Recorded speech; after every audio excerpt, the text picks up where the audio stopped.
just need a little help. Well, hi everybody, Steve the Amateur Historian, fresh out of the shower, as you can tell by my matted down hair and my no-shave Corona beard. Yeah, seriously, this is 2 months of growth, and yet there's like no hair here. I shave everywhere equally, but I just don't grow. Aside from here, look at this forest.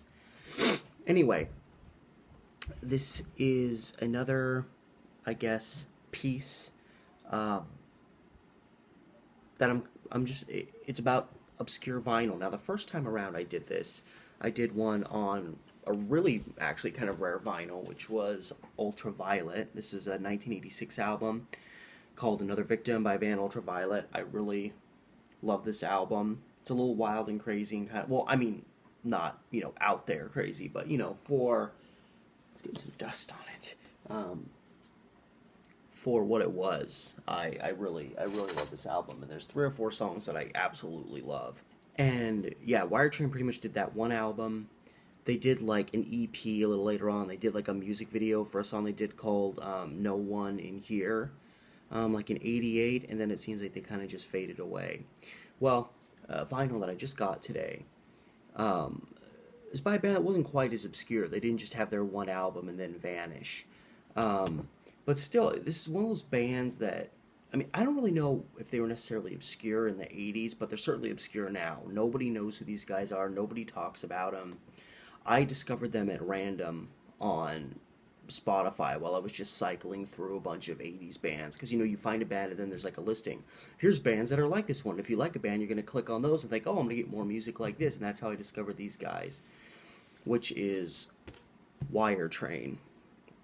Again, if you're from the 80s, maybe you knew of these guys. I mean, they were successful enough that they did 5 albums between I'm having to check to make sure, yeah. Between 83 and 92, they did 5 albums. So they were able to steadily make albums without disappearing, but it seems like, with the exception maybe of their song Chamber of Hellos, which is regarded as their magnum opus, so to speak, even that song isn't really that well known. If I was to click In a Chamber, which was their first album, yeah, I don't even think, it doesn't even show really where things charted. But, Wire Train isn't, I really enjoy them, but Wire Train is not gonna, blow you away with their 80s rock. But they're really nice. They're just really nice to listen to. They're really nice. I'm constantly working on videos and stuff, and I like to have something on the TV or some music playing in the background, and this is a really nice band to just kind of have playing in the background. That's not to be critical, these guys, they're nothing, but I mean, they're not really gonna blow you away. And they were, for the most part, kind of just a mainstream kind of pop, 80s pop rock band. I wonder if, I'm just curious if they... Okay, yeah, originated in San Francisco. Thanks, Wikipedia. I figured they were probably American, but you never know with 80s bands. There's lots of 80s bands. You can't tell if they're from America, Britain, Germany, who knows. And this album is 10 Women. This is probably my favorite album of theirs. And it's probably the most simplistic at the same time. But again, I in this case, I don't mind that. And for instance, another album I really want to get. I found it, but it's not available on Amazon. Again, it's kind of obscure because it didn't sell well when it came out, in '88, I think. Is Survivor's last album, Too Hot to Sleep, which was horribly unsuccessful. It followed on the footsteps of 2 pretty successful albums, and then that album just tanked. But I actually really enjoy that album for 80s music. And it's not, you can't even find it on Amazon. I went on eBay, there's only 4 copies that I found that are even available, and they're all $26 or more. These people are aware of how rare the item is that they have. There wasn't that one person that was like, this wasn't successful, no one's gonna care, I'll sell it for $5 and move on. No. So, when I looked up Wire Train, because I specifically looked this album up because all their albums used to be on Spotify, and now 2 of their albums are on Spotify, and this is one of the albums that got taken away, and I can only find like a couple of the songs from the album on YouTube, and so all of a sudden this album's not around for me to listen to anymore, and it's probably my favorite Wire Train album. So that's the main reason that I got it. And, you know, again, they were kind of a pretty much, I'd say they were kind of a mainstream pop band. I think they tried to get a little edgier later on once it got to be the 90s and suddenly, you know, grunge was in. And I heard this story. I'm not 100% certain how accurate it is. Maybe I should check Wikipedia to be certain. But they came out with, yeah, now it says here, again, and this was I think going to be their 6th album, Snug, which was released, ultimately kind of released later on. But it says, yeah, in 1993, MCA rejected their next effort, Snug, as too weird. It was later released digitally in April 2009. And I heard the first song on that album, and it's definitely different music from what they'd done in the 80s, but I heard a story, and I'm not certain if it's true or not, that, you know, they started listening to the album, and the first song on the album is literally called Who Gives a Shit, and the chorus is just, who gives a shit, who gives a shit, who gives... Like, these guys were obviously going a new direction. And, like, just hearing that one song, they turned it off and were like, yeah, you guys are done. They probably thought that these guys had lost their mind. But I think they were just trying something new. I don't know.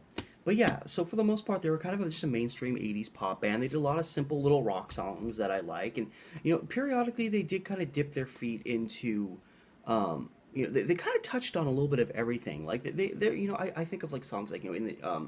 Chamber of Hellos, Love Against Me, these songs that they did, even like I Forget It All, these were songs that definitely touched on a more new wave style, but then there was other songs that they did that were just kind of mainstream pop rock. But yeah, so you think like I'm just to show you how obscure this band is now, you know, because I opened Spotify where I discovered Wire Train. And again, there's only 2 albums on here now. Well, there's a Greatest Hits album.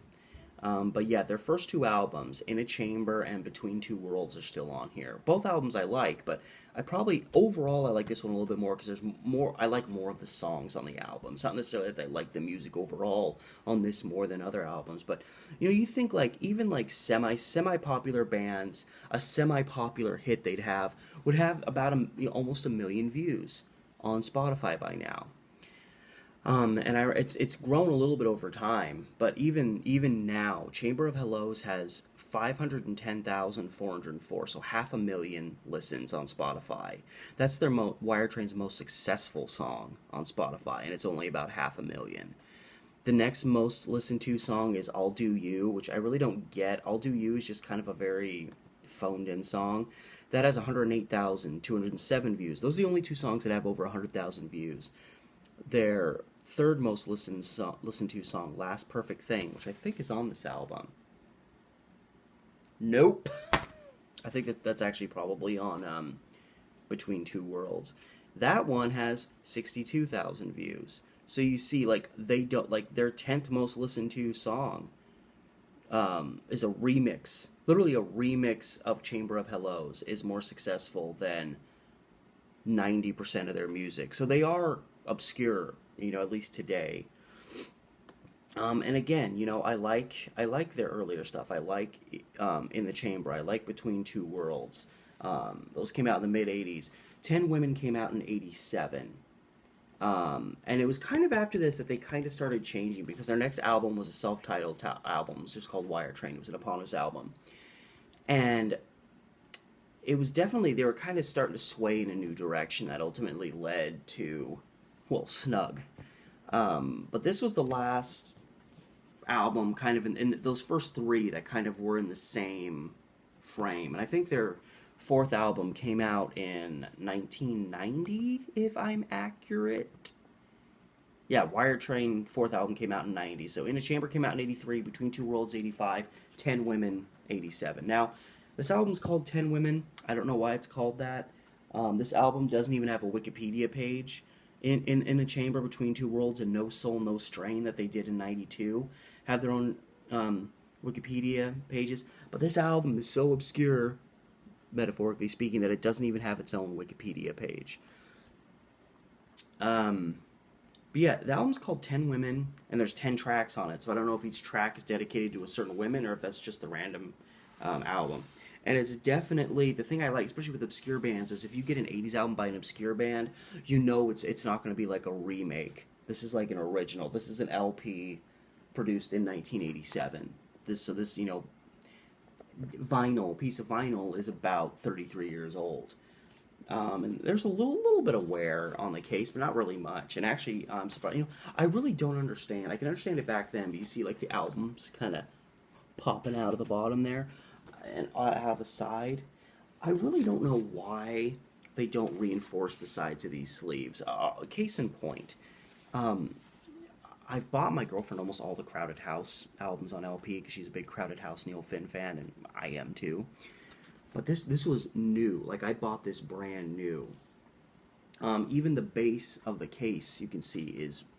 Now, the wrapping was taken off. The album's been listened to maybe twice. Other than that, it's just kind of sat here in its sleeve. You can see, compared to, like, these other ones, you can see just by looking at it.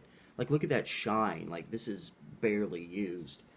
But, see, it's already, like, completely ripped at the bottom of the case. You can see it's ripped on the side there and on this side too. You'd think like this is a little bit thicker material, but you think over time they would really try to reinforce the sides of these. Maybe it wouldn't look as cool, but like even one that I barely used, like the sides are just damaged. And and eventually this thing becomes worthless if that rip becomes big enough that the album just falls right through it. It's almost like a hot dog sleeve, or a hot pocket sleeve at that point. And yeah, so this one, of course, has the same, damage, but this would at least be understandable as this is really old. And you've got the lyrics all together. Let's see what the actual.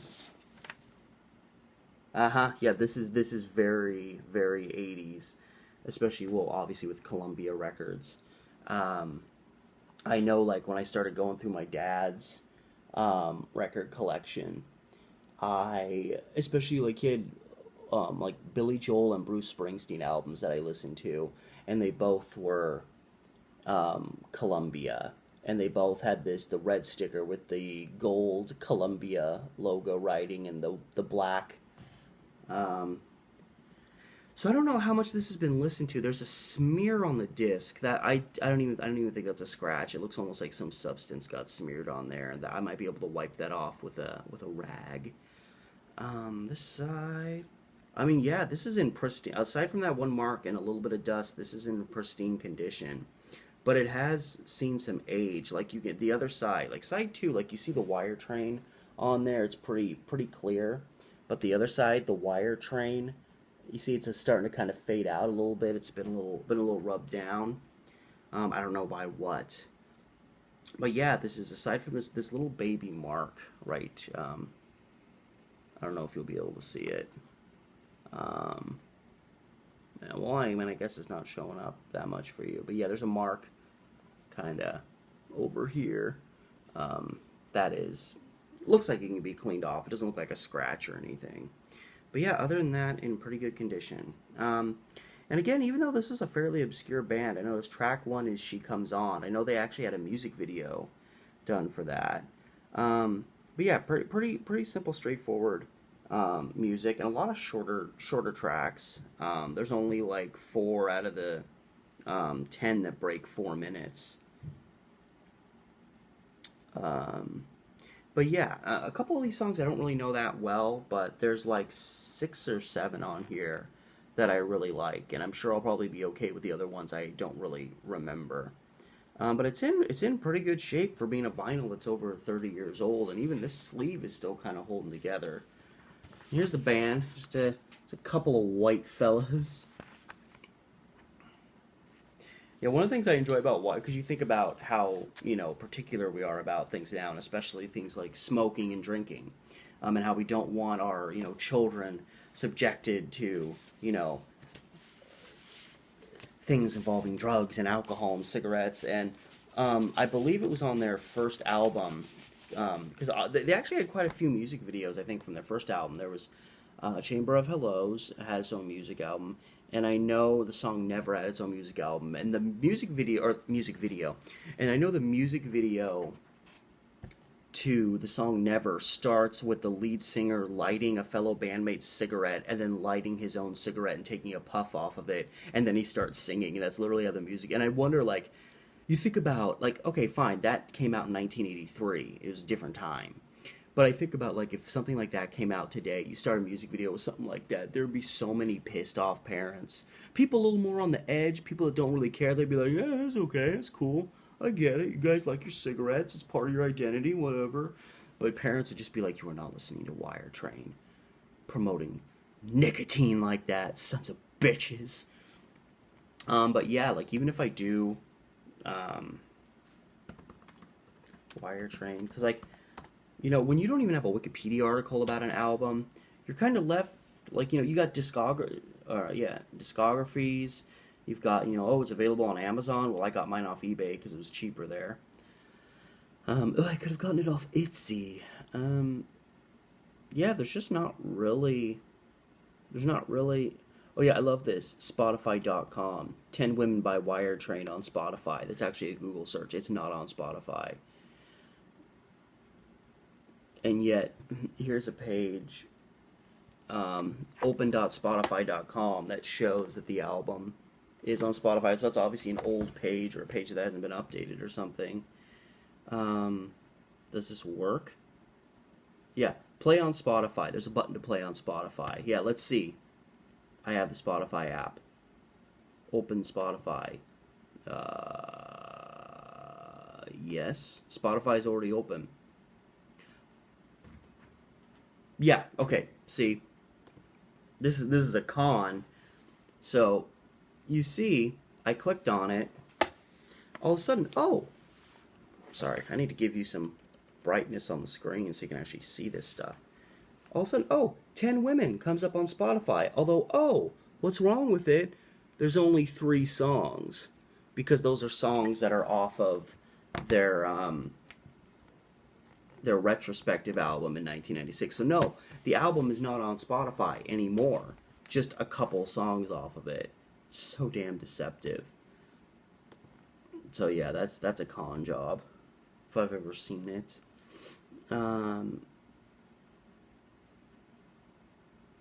I mean, yeah, there's just not a lot. I mean, in terms of there's a brief history section. Um, okay, between two worlds, blah blah blah blah blah blah blah blah blah blah blah. The band's third album, 10 Women, was released in 1987, featured a guitarist. The guitarist from The Alarm. I like The Alarm. After a 1987 European tour, the band went on a 2-year hiatus. Blah, blah. Yeah, so there's really not a lot of information. Wire Train 10 Women history? I don't think it's not gonna happen. Yeah, mostly just discography information, which is small. Yeah, I ain't gonna find nothing. But anyway, yeah, just another rare piece of vinyl, and you know, part of the reason why I end up with stuff like this is because I love my popular musicians, but I also, like, I have a massive playlist of new wave stuff, and a lot of it's excuse me, songs from bands that, you know, most people haven't even heard of. Even people in the 80s probably did. Now I'm hiccuping. Hadn't heard of. Maybe it's a sign I need to stop the video, but, you know, even bands people in the 80s maybe didn't even hear of because they so didn't make it, but their music kind of sneaks into Spotify or whatever. And you know, like, I want to find an album by The Truth, but because they have such a generic sounding name, it's really hard. The Truth was a band, another kind of just very much like, they didn't play the same type of music. They were more kind of new wavy, but they were kind of similar in that they did, you know, pretty simple. But I really liked their music. And I don't, so I really want to find an album by them, but it's hard to find because they have such a generic name. I've typed in The Truth, Oh, I did it on Amazon though. I need to try it on. Yeah, The Truth, British band, active from 1982 to 89. They reformed in 2012 for occasional concerts. But yeah, they did a couple of albums in the 80s. Um, they had one song chart in the U.S. But yeah, they just couldn't make it. They did three albums. They had an EP, but yeah, they did an album, Playground in '85, Weapons of Love in '87, and Jump in '89. And I really want to get one of their albums because yeah, they were another band. Like they had marginal success in the UK, but no real success in America. Their song "Weapons of Love" hit 65, number 65 in the US Hot 100, and that's it. But then again, you know, Wire Train's page doesn't even say anything about any of their songs charting. Probably Chamber of Hellos charted really, you know, like number 90 out of the 100 on the Hot 100 for like a week. But yeah, it's just, as I get new pieces of vinyl like this that are a lot more obscure than others, in their time when they came out, or especially now, I'm just going to keep doing videos like this just for fun.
She's got fur and a Barbie truth attitude.